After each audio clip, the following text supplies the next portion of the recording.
All right. So welcome again to Military Guna TV. Thank you very much, guys, for joining me. And guys, we want to speak about the Jerome Waite interview that he did on Sports GPS that I just watched. The interview was done by Trishawn McGowan, and it was a beautiful, a beautiful interview.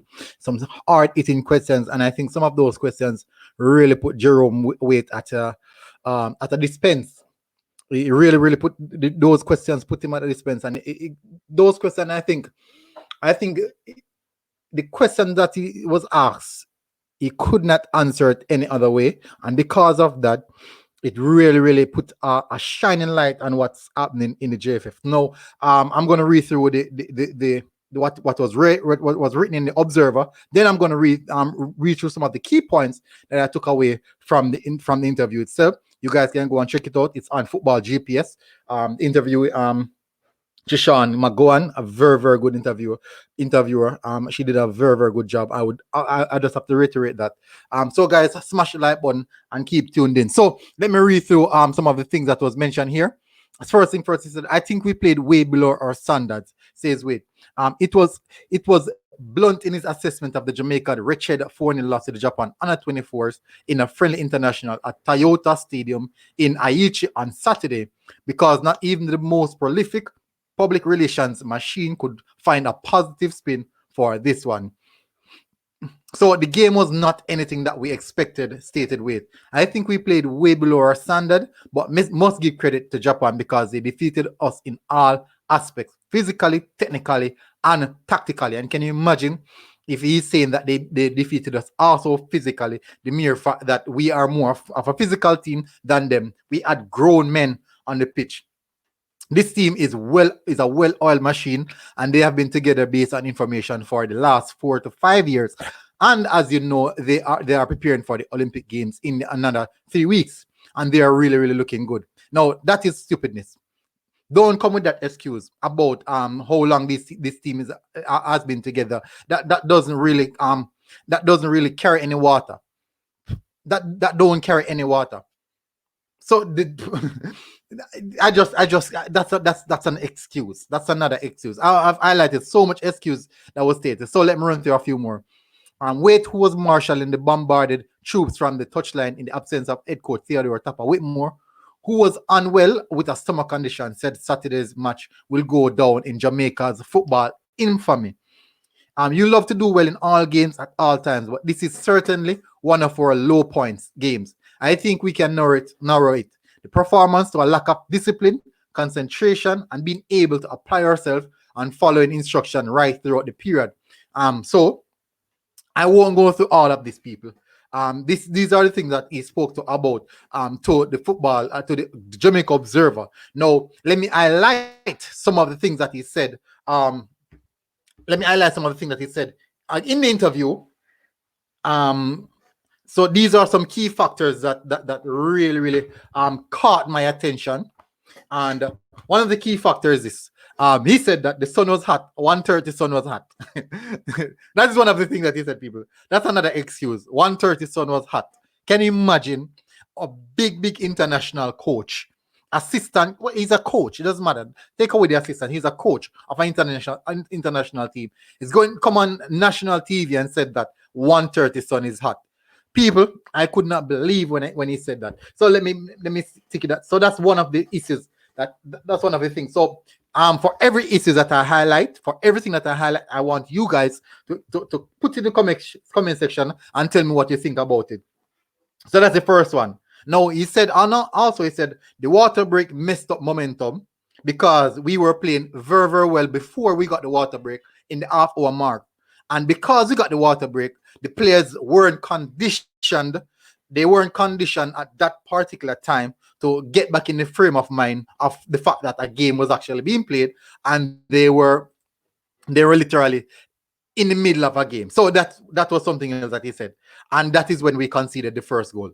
That is when we started conceding the majority of the goal, and that there, I believe, is another excuse. So these are excuses piling up. So another factor. So that's two. That's two people. That's two. Another factor. Players have to get game. So another question that was asked by Miss Gowans was this.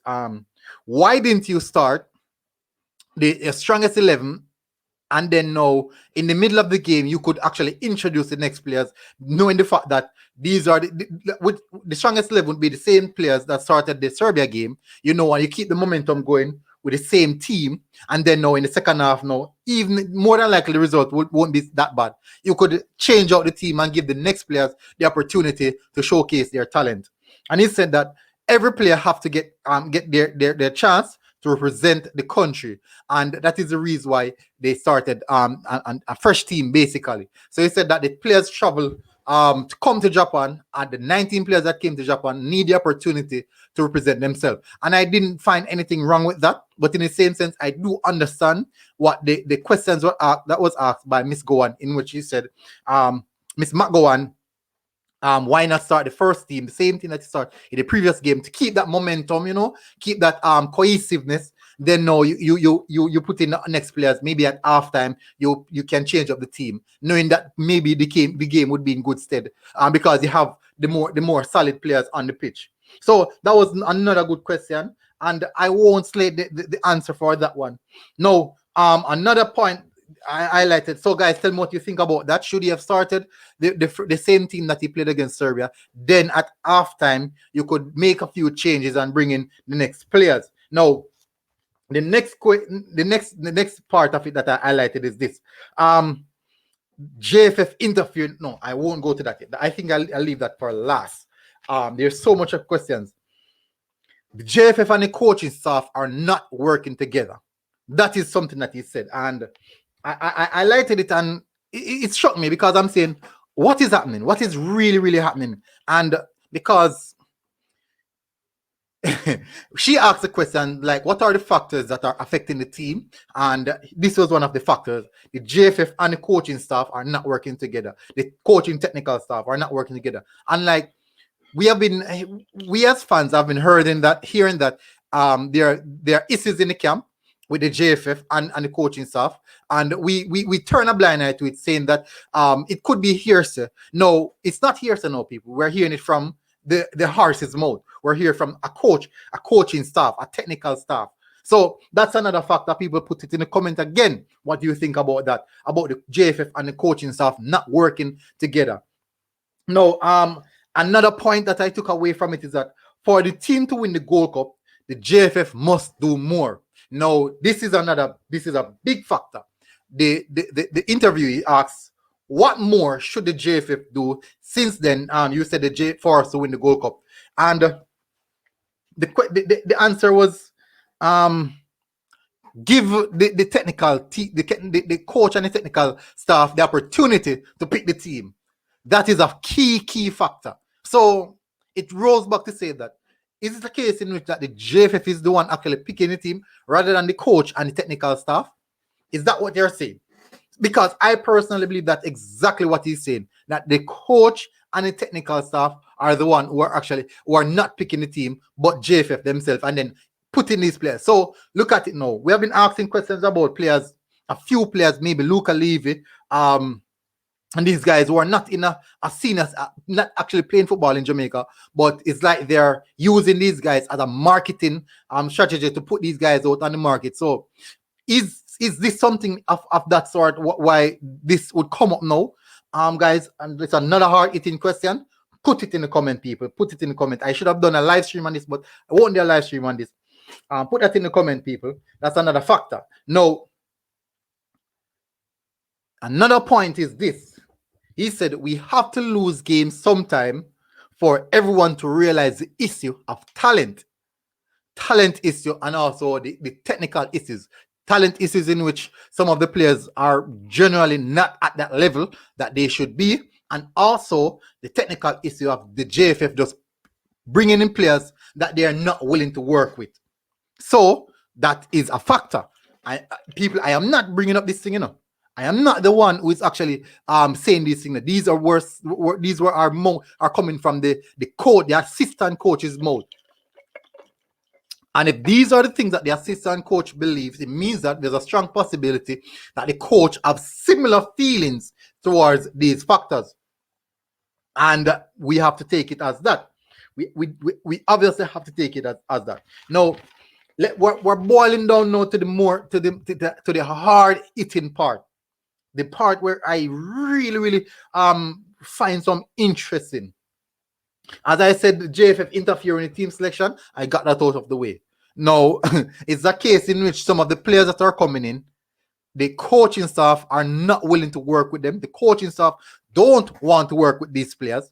But the JFF decided that we're giving you these players, you work with them. So put it in the comment section. Tell me your thoughts about that. What do you believe that means? Now, the last point I want to talk about is this. He said that a lot of the players, a lot of the players that are the fans want to see, in order for these players to be a part of the team, they must participate in training session and practice games also, in which that was a practice game. And basically what they're trying to say. So the likes of Leon Bailey, Mikel Antonio, Bobby Reed, Michael Hector, and these guys, are you saying that these guys must participate in training game for us to actually for us to actually see these guys represent us and play in our color? Is that what you're trying to say? Because we need some real clarity on that. I think we need clarity on that one. Guys, go in the comment section again. Tell me what you think about it. Because right throughout this video, I'm giving you guys hard-hitting questions and for you guys to tell me what you think about it. Now, the last point I'm going to talk about is this. It is not only to be a part of our team when the Gold Cup comes and when the World Cup comes. So they are saying that you won't be able to play. Now, I won't put it that way. Why is it that you only want to participate in Gold Cup and World Cup campaign, but you don't want to participate in the friendly games, in the training session? You know the star baller mentality, but who are these guys that the coach Jerome Waite is talking about? Who are these guys? So, guys, these are the questions that I developed from that interview, hard-hitting questions, and I would love to get some answers from that from that. And I'm telling you guys, it was a really intriguing interview. It was honestly an intriguing interview, and I can tell you, we'll definitely need some answers from that interview, people. So this has been Military Guna TV, guys. Put it in your comment section. Put your thoughts in the comment section. Tell me what you think about this interview and about these hard-hitting questions, guys. I would really like to know what you think about it. And the beans are not out of the bag. The beans are not out of the bag. There's nothing more to say about it. The beans are now out of the bag. That's all I can say, people. This has been a really good one, people. Military Guna TV, people. Big up yourself and enjoy your evening or enjoy your morning and good your evening. I really do enjoy this one. Big up. Remember to smash that subscribe button and also hit the like button. I'd really appreciate if you do. As I said before, 60% of my viewers are actually people who don't subscribe and 40% are subscribed from subscription. So I would really like to convert that to 60 subscription and 40 to those who don't subscribe. If it's possible, but I would really love to convert it to that, people. So big up yourself, people. Military Guna TV, people. And guess what? I am out.